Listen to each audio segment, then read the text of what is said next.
For whatever reason, I've been locked out of my own house many times. And whenever it happens, it just straight up sucks. The first time I ever really got locked out of my house was way back in 4th grade. I'd been out in my old neighborhood playing a game we called Boys and Girls War. And if you remember that from my Running for My Crush video, you know that it was basically a game where there was a continuous war between boys and girls.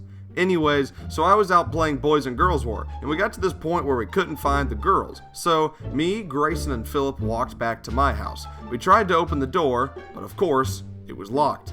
My parents were home and my sister was home, so there was no reason for the door to be locked. Then we heard banging from my upstairs window. We looked up and saw like 4 girls in my bedroom mocking us from upstairs. Oh, that's your house, nerd. We went to the front porch, looked through the window, and sure enough, my entire family was home. But they wouldn't let us inside! They drove us insane, and finally, after an hour of waiting for the girls to leave, we went inside the house, went upstairs, looked in the playroom, and saw the biggest mess of our lives.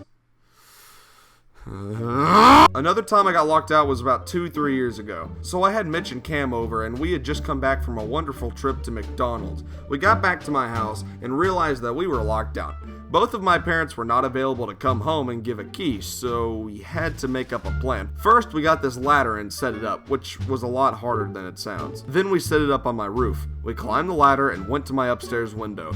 We couldn't get the window open, so we had to find some crowbar thing, and with some serious effort, we finally got the window to open. It was the best feeling ever. Another time I got locked out was just the worst. I was walking home from school because my dad couldn't give me a ride home. There was some rain coming, and I believed that I could probably beat the rain home. I was pretty sure I left the key outside, so I set out with no worries in that department.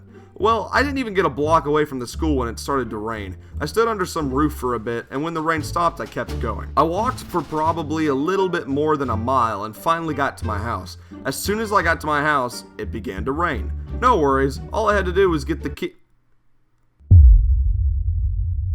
I sat there under my porch and waited for the rain to calm down. It didn't, so I decided I was just gonna have to bike through the rain to get to my dad's office and get a key. So I got on my bike and went as fast as I could to my dad's office. I got there and no one seemed to be there. It then began to pour, so I sat under an awning and caught my breath. When my breath was caught, I got back on my bike and dashed home. When I got home, I went under the carport and decided I should call my grandma. She was in town and I knew that she had a key. I called her and she said she was on her way. After I hung up, almost immediately, suddenly, my little cousin was there. I don't know how and why, but he was there suddenly. He had come back from working in the fields in the rain, so he was cold. I was also cold, so he sat down in the carport in the rain. Grandma was in traffic, so all we could do was wait.